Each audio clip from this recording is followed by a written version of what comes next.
வழக்கமாக இறுதியில் சொல்வதை முதலில் சொல்லிவிடுகிறேன். மாண்புமிகு முதலமைச்சர் அவர்களுக்கும் அமைச்சர்கள் உட்பட இங்கே குழுமியிருக்கும் தமிழ் அன்பர்கள் அனைவருக்கும் என் சிரம் தாழ்ந்த நன்றி.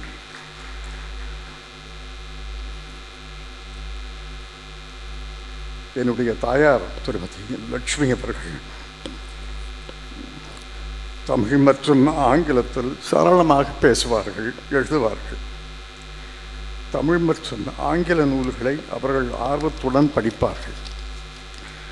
இளம் வயதிலேயே என்னை தமிழ் மற்றும் ஆங்கில நூல்களை படிக்க தூண்டியவர் என் தாயார். அவர்களுக்கு நன்றி கலந்த அஞ்சலி.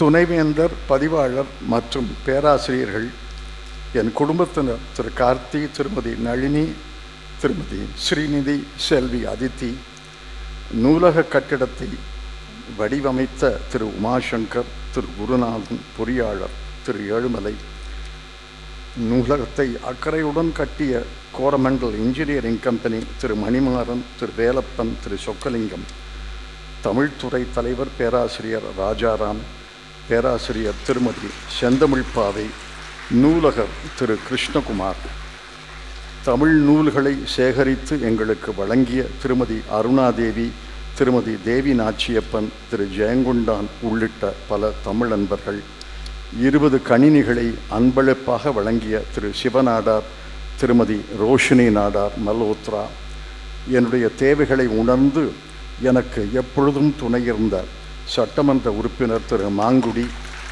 திரு கருணாநிதி, திரு அருணகிரி, திரு குமரேசன் மற்றும் பலர் அனைவருக்கும் என்னுடைய உளமார்ந்த நன்றி. என்னுடைய தமிழ் ஆர்வத்தை வழிப்படுத்துகின்ற என் இனிய நண்பர்கள் கவிப்பேரரசு திரு வைரமுத்து, முனைவர் திரு மா ராஜேந்திரன், பதிப்பாளர் திரு கவிதா சொக்கலிங்கம் ஆகியோருக்கு நான் அன்பான நன்றி. தமிழ் வாழ வேண்டும், தமிழ் வளர வேண்டும். வாழ்வதற்கும் வளர்வதற்கும் வேறுபாடு உண்டு. தமிழ் வாழ வேண்டும் என்றால் 9 கோடி தமிழர்களும் தமிழில் பேச வேண்டும், தமிழில் எழுத வேண்டும். எல்லாவற்றுக்கும் மேலாக தமிழ் ஆட்சி மொழியாக என்றென்றும் கோலோச்ச வேண்டும். தமிழ் வளர வேண்டும் என்றால் தமிழ் ஒரு இலக்கிய மொழியாக, இயல் தமிழ், இசைத்தமிழ், நாடகத்தமிழ் ஆக மட்டும் இருந்தால் போதாது. தமிழ் கணித தமிழாக, கணினி தமிழாக, அறிவியல் தமிழாக, சட்டத்தமிழாக, மருத்துவ தமிழாக, வேளாண்மை தமிழாக, மேலாண்மை தமிழாக, டிஜிட்டல் என்ற எண்முறை தமிழாக, ரொபாட்டிக்ஸ் என்ற எந்திரவியல் தமிழாக பல புதிய வடிவங்களை தமிழ் மொழி எடுக்க வேண்டும். இந்த சிறிய நூலகத்துக்கு ஒரு சிறப்பு உண்டு. இது தனி நூலகம் அல்ல, ஒரு புகழ்பெற்ற பல்கலைக்கழகத்தின் அங்கம். இந்த நூலகம் உலகம் போற்றும் தமிழ் ஆராய்ச்சி மையமாக உருவாக வேண்டும் என்பது என்னுடைய கனவு.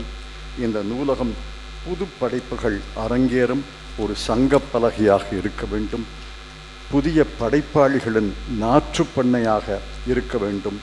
சிறுகதை, கவிதை, நாவல், நாடகம் இன்னும் பல புதிய வெளிப்பாடுகளை பயிற்றுவிக்கும் பயிலகமாக இருக்க வேண்டும். ஓர் இலக்கிய சோதனை கூடமாக விளங்க வேண்டும். சிவகங்கை பூமி தமிழ் வளர்த்த பூமி, தமிழை வளர்த்தவர்களை தாங்கிய பூமி. தமிழ் புலவர்கள் மட்டுமல்ல, தமிழ் புரவலர்களும் வாழ்கின்ற பூமி. இந்த மண்ணில் பல்கலைக்கழகத்தின் விதைகளை விதைத்த வள்ளல் அழகப்பர் எங்களுக்கு கிடைத்த வரம். இந்த பல்கலைக்கழக வளாகத்தில் வளர்தமிழ் நூலகத்தை நிறுவ முடிந்தது என் குடும்பத்தாருக்கு கிடைத்த பெரும் பேர். இந்த நூலகத்தை பல வகைகளில் மேம்படுத்த வேண்டும். கல்வெட்டியல், தொல்லியல் மற்றும் பல இயல்களின் துணையோடு தமிழ் மொழியின் வரலாற்றை நினைவுகூரும் வகையில் சுவரோவியங்கள், சித்திரங்கள் என்று பல வழிகளில் இந்த நூலகத்தை துணைவேந்தரின் துணையோடு நாங்கள் மேம்படுத்துவோம். புத்தகங்கள் வாங்குவதற்கும் சேகரிப்பதற்கும் மட்டும் தமிழ் அன்பர்களாகிய நீங்கள் உதவுங்கள் என்று வேண்டுகிறேன். இந்த நூலகத்தின் கொள்ளளவு மிக மிக அதிகம். இன்னும் விரிவுபடுத்தலாம். எங்களுக்கு யானை பசி. முதலமைச்சர் தலைமையில் தமிழ்நாடு அரசே இங்கே இருக்கிறது.